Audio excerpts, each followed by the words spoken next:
Hi, X's. This is Allie X, and I'm backstage at Rough Trade Liverpool answering some questions for Allie X HQ.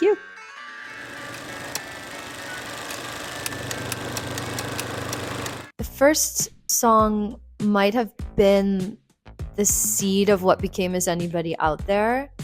And then I think Happiness Is Going to Get You and It Gets Better, Worse Than Ever, which is just an interlude. I think those were like voice memos on my iPhone as far back as maybe 2021. The last song was It's Just Light, which was actually not written until I was in Copenhagen finishing the album with Bastian, and I felt Stay Green was supposed to be the last song, but I felt that it wasn't the right closer and I needed to develop one more song.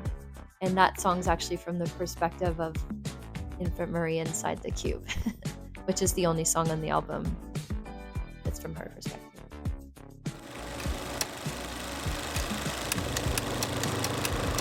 The visual side of it, I knew that I wanted to do something with Moni Haworth, who is the photographer creative who came up with a lot of these ideas. And I sent her the demos that I had written, I think as far back as March.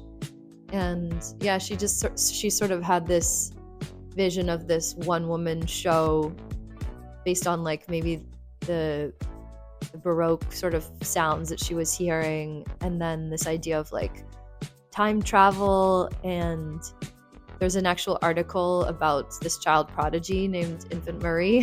So that was where we got that. Also the movie The Piano, starring like Anna Paquin in the 90s, like just a bunch of that was on the board. And then we had just a lot of fun developing this idea of this woman that can exist in two places at one time.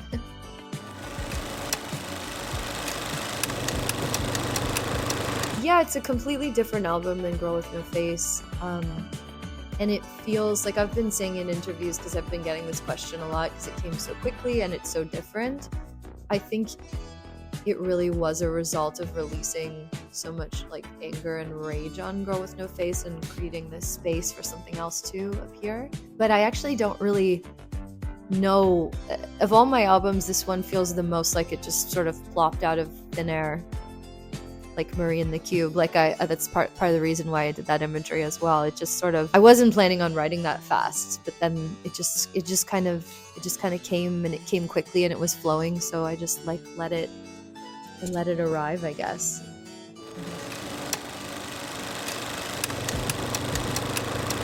Oh, interesting. I'm not sure which of us is like wiser, honestly. I think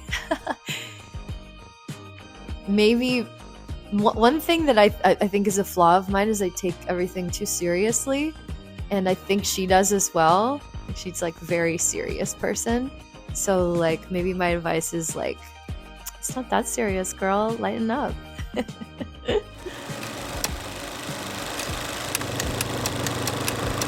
That's something that I haven't explored a lot. At first we were like, she's a Victorian woman, but I don't think she's just a Victorian woman. She's a time traveler. And in sort of developing the timeline around her, because I tried to do that at a certain point, we're like, what's her birthday? Like, what's her birthplace? And we decided there is none. Like she's always existed. Yeah, she transcends time and space and will continue to, I think.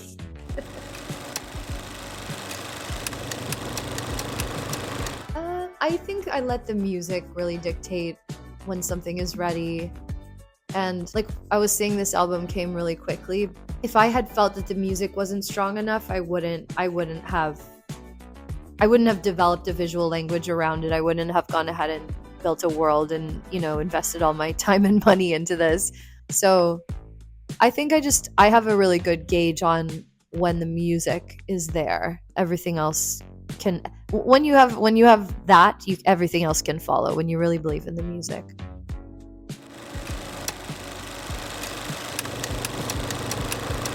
A lot of things come to mind. It was such a fun album to, like, I sort of had it quite written and developed when I took it to Bastian Langebæk, but then we just had such a good time being so thoughtful about the production. And for instance, would open up like an upright piano and pluck the strings and do sort of like interesting prepared things like that. And we would do very sort of live sounding drums, but then we would always make sure that there was a retro drum machine sound or loop in there as well, to make sure that we were using a good balance of like live and samples.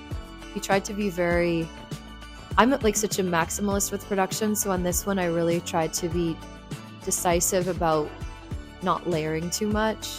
I had Owen Pallett do the strings. He's an incredible string arranger in Canada. That was the first time we'd ever recorded live strings or had a proper string arranger. And then I actually had Satoko, who's playing harpsichord for me tonight. She tracked real harpsichord at the last minute. And then I also had some real piano dubbed in at the last minute, because it really started to feel like it couldn't be digital. But yeah, it was a real sort of sonic adventure, and one that I'm quite proud of. Very fun.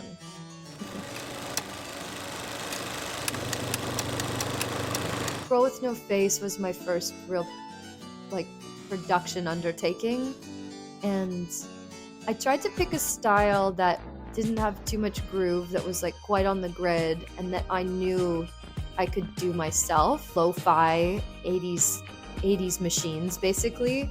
And then with this one, I actually was thinking like, I think this can be like a high quality record, kind of like a Beck album or an Air record, or even if like I was listening to a lot of Fiona Apple while I was writing it, and like those are all very like well produced records with a mixture of organic sounds and samples, and that was sort of why I wanted to bring on another collaborator for this, so I didn't get overwhelmed by getting that perfect groove, or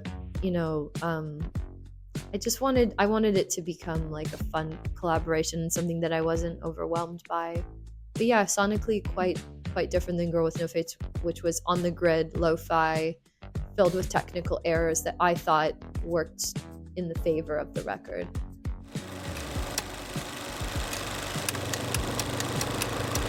Yeah, it's funny because you guys have probably seen, people have been like, this is so Allie Hughes coded.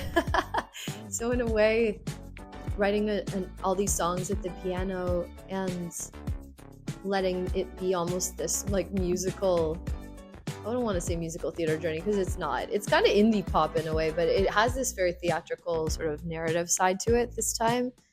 And it really does sort of tie to like my early beginnings in some ways. I think like these are songs I wish that I had the ability to write when I started, and have gone in this sort of full circle back to like that singer-songwriter style this time. So I think like Allie before even Allie X started would recognize this work.